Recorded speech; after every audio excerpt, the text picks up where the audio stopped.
Class में आपका स्वागत है। चलिए सीधे आज के इस शानदार विषय में गोता लगाते हैं। आज हम भारत के उस अविश्वसनीय और महाकाव्य जैसे भूगर्भीय सफर का विश्लेषण करने जा रहे हैं, जिसने न सिर्फ हमारे उपमहाद्वीप का बल्कि हमारी पूरी सभ्यता का भूगोल ही तय कर दिया। जरा सोचिए, एक विशाल भूभाग का 9000 किलोमीटर लंबा समुद्री सफर, जिसने आसमान छूते हिमालय और हमारी जीवनदायी नदियों का निर्माण किया। तो तैयार हो जाइए धरती के सबसे रोमांचक इतिहास को समझने के लिए। आज के इस सेशन का हमारा सिलेबस कुछ इस तरह रहेगा।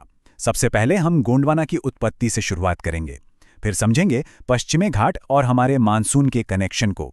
उसके बाद डेक्कन ट्रैप्स की बात होगी, फिर महान एशियाई टकराव और आखिर में हम देखेंगे कि हमारी आधुनिक नदियों का जन्म कैसे हुआ। तो चलिए चलते हैं अपने पहले चैप्टर की तरफ, गोंडवाना की उत्पत्ति, एक सुपर कॉन्टिनेंट का टूटना। अब जरा इस टाइमलाइन को देखिए, ये हमें पूरे कहानी की एक झलक देती है। आज से लगभग 55 करोड़ साल पहले हमारी दुनिया बिल्कुल अलग दिखती थी।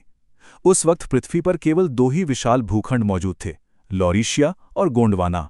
Bharat, Australia, Africa, Antarctica, Madagascar, ये सब एक साथ जुड़कर इसी गोंडवाना का हिस्सा थे। ये एक ऐसा साझा पर्यावरण था जहां बिल्कुल एक जैसे जानवर और पेड़ पौधे एक साथ पनप रहे थे। लेकिन फिर 18 करोड़ साल पहले ये शांति अचानक से भंग हो गई और गोंडवाना भयानक तरीके से टूटना शुरू हो गया। आगे चलकर करीब 15 करोड़ साल पहले मेडागास्कर का हिस्सा भी अलग हो गया। सच में लाखों सालों में हुआ एक विशाल भूभाग का ये बंटवारा बेहद नाटकीय था। अब आप शायद सोच रहे होंगे कि इस विशाल भूखंड का नाम गोंडवाना ही क्यों पड़ा। इसका कनेक्शन सीधे हमारे भारत से ही जुड़ा है। दरअसल ये नाम मध्य भारत में आज भी निवास करने वाली गोंड जनजाति से लिया गया है। संस्कृत में गोंडवाना का सीधा सा अर्थ है वनों और पर्वतों वाला विशाल भूभाग। जब 19वीं सदी में यूरोपीय भूवैज्ञानिक यहां अध्ययन करने आए तो उन्होंने इन प्राचीन चट्टानों को इसी जनजाति के इलाके के आधार पर यह नाम दे दिया था। लेकिन क्लास, यहां एक बहुत बड़ा सवाल खड़ा होता है। करोड़ों सालों तक सब कुछ एकदम शांत था, तो फिर अचानक 18 करोड़ साल पहले ऐसा क्या हुआ कि ये विशालकाय भूखंड इतनी बेरहमी से टूट गया? आखिर वो कौन सी ताकत थी जिसने धरती के नक्शे को हमेशा के लिए फाड़ कर रख दिया? तो इसका जवाब छिपा है हमारी धरती की गहराइयों में, जहां मैग्मा उबल रहा है। देखिए, भौतिकी का एक बहुत ही सरल नियम है, कम घनत्व वाली चीजें हमेशा ऊपर की ओर उठती हैं, है ना? बस यही हुआ। धरती के नीचे मौजूद गर्म और द्रवित चट्टानों का ये महासागर ऊपर सतह की ओर भयानक दबाव बनाने लगा, और जब ये दबाव बर्दाश्त से बाहर हो गया तो पृथ्वी की पपड़ी चटकने लगी। गोंडवाना के भीतर दरारें पड़ गईं और वो 3 विशाल टुकड़ों में बट गया। और बस यहीं से हमारी भारतीय प्लेट ने उत्तर दिशा की ओर अपना वो महाकाव्य जैसा स्वतंत्र सफर शुरू किया। अब आते हैं हमारे दूसरे भाग पर, पश्चिमी घाट और मानसून, मौसम की एक ऐसी दीवार का निर्माण जिसने सब कुछ बदल दिया।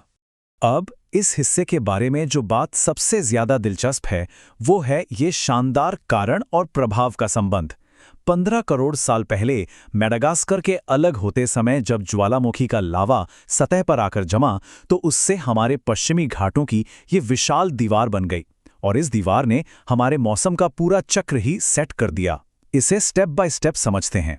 स्टेप 1, हर साल जून और जुलाई में अरब सागर से नम मानसूनी हवाएं आती हैं। स्टेप 2, ये हवाएं पश्चिमी घाट की इस ऊंची दीवार से सीधे जा टकराती हैं। स्टेप 3, टक्कर के बाद ये हवाएं ऊपर उठने को मजबूर होती हैं, ठंडी होती हैं और घने बादल बनाती हैं। और फाइनली स्टेप 4, ये बादल दक्षिण भारत में मूसलाधार बारिश करते हैं। मतलब अगर आज केरला, कर्नाटक और गोवा इतने अविश्वसनीय रूप से हरे भरे और उपजाऊ हैं, तो इसका सीधा क्रेडिट इसी भौगोलिक चमत्कार को जाता है। पश्चिमी घाट के बनने से एक और गजब की चीज हुई। इसके भारीपन और उभार ने पूरी भारतीय प्लेट को पश्चिम से थोड़ा ऊपर की तरफ झुका दिया। इसी झुकाव की वजह से आज दक्षिण भारत की ज्यादातर नदियां पूर्व की ओर बहती हैं। अब अगर हम इन नए पश्चिमी घाटों की तुलना हमारे पुराने पूर्वी घाट से करें तो एक हैरान करने वाली सच्चाई सामने आती है। पूर्वी भारत की ये पहाड़ियां बहुत पुरानी हैं, और क्या आप जानते हैं, भूगर्भीय रूप से ये ऑस्ट्रेलिया की वेस्ट बेल्ट से बिल्कुल मेल खाती हैं। इनकी चट्टानों की उम्र, उनके चुंबकीय गुण और उनकी बनावट बिल्कुल एक जैसी है। ये भारत के पूर्वी तट और ऑस्ट्रेलिया के बीच एक शानदार भूगर्भीय भाईचारे का सबूत है। चलिए आगे बढ़ते हैं तीसरे भाग की तरफ, डेक्कन ट्रैप्स, आग और विलुप्ति का युग। कहानी में अब हम आ गए हैं 6 करोड़ साल पहले के दौर में। उस वक्त भारत अकेला नहीं था, बल्कि श्रीलंका के साथ भूगर्भीय रूप से जुड़कर उत्तर पूर्व दिशा में तेजी से आगे बढ़ रहा था। अपने इसी सफर के दौरान भारत हिंद महासागर में मौजूद रीयूनियन हॉटस्पॉट के ठीक ऊपर से गुजरा और नतीजा एक भयंकर ज्वालामुखी विस्फोट। इससे मध्य और दक्षिण भारत में ज्वालामुखी चट्टानों का एक विशाल पठार बन गया, जिसे हम डेक्कन ट्रैप्स कहते हैं।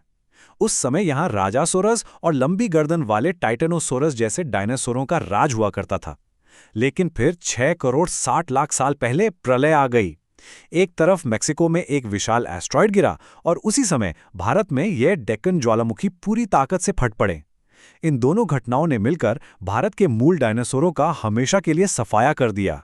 अब हम इस सफर के सबसे महत्वपूर्ण मोड़ पर पहुंच रहे हैं। भाग 4, महान एशियाई टकराव, एक अजेय शक्ति। तो असली बात यह है कि उस समय हमारी भारतीय प्लेट कोई धीरे धीरे नहीं खिसक रही थी। इसकी रफ्तार 15 से 25 सेंटीमीटर प्रति वर्ष थी। भूगर्भीय दुनिया में जहां बदलाव आमतौर पर सिर्फ मिलीमीटर में होते हैं, वहां ये स्पीड लिटरली महासागर को पार करते हुए एक तेज दौड़ लगाने जैसी थी। ये गति अभूतपूर्व थी। और ये दौड़ कितनी लंबी थी? 9000 किलोमीटर। सोचकर देखिए, इस अकेले भूखंड ने महासागर में 9000 किलोमीटर का अविश्वसनीय सफर तय किया और फिर 5 करोड़ साल पहले ये पूरी रफ्तार के साथ विशालकाय एशियाई प्लेट से जा टकराया। इस अकल्पनीय और हिंसक टकराव का असर इतना भयंकर था कि पृथ्वी की पपड़ी मुड़ गई और सीधे आसमान की ओर उठने लगी। और इसी खौफनाक टक्कर से जन्म हुआ हमारे हिमालय का।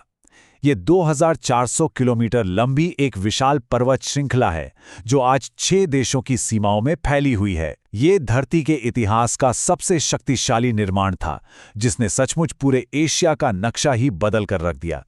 और यही हमें हमारे अंतिम चैप्टर तक लाता है। भाग 5, आधुनिक नदियों का जन्म, भारत की जीवन रेखा। ये स्लाइड बेहतरीन तरीके से हमें समझाती है कि कैसे ये ऊंचे पहाड़ आज हमारी पूरी सभ्यता का पालन पोषण कर रहे हैं। जैसे ही हिमालय ने अपनी ऊंचाइयां छुईं, उस पर हर साल हजारों टन बर्फ गिरने लगी।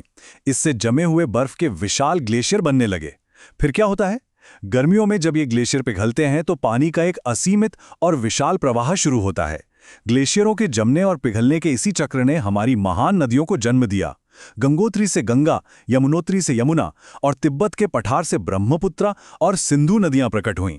क्लास, ये नदियां सिर्फ पानी का बहाव नहीं है, ये हमारे पीने का पानी है, हमारी खेती के लिए सिंचाई का इकलौता साधन है। इन्हीं टेक्टोनिक बदलावों ने वो स्थायी जल नेटवर्क तैयार किया जो आज इस पूरे क्षेत्र का सबसे मुख्य जीवन आधार है। इस पूरे भूगर्भीय सफर को समझने के बाद मैं इस क्लास को एक बहुत ही गहरे और विचारोत्तेजक सवाल के साथ खत्म करना चाहता हूं। अगर अतीत में हुए इन हिंसक टेक्टोनिक बदलावों ने हमारे ऊंचे पहाड़ और विशाल नदियां बनाई, तो जरा सोचिए, आज से लाखों साल बाद पृथ्वी का ये निरंतर चलने वाला भूगर्भ शास्त्र हमारे नक्शों को कैसे बदल देगा? लाखों सालों बाद हमारी इस धरती का चेहरा कैसा दिखेगा? ये निश्चित रूप से एक ऐसा सवाल है जो हमें इस ग्रह की अद्भुत ताकत के बारे में सोचने पर मजबूर कर देता है।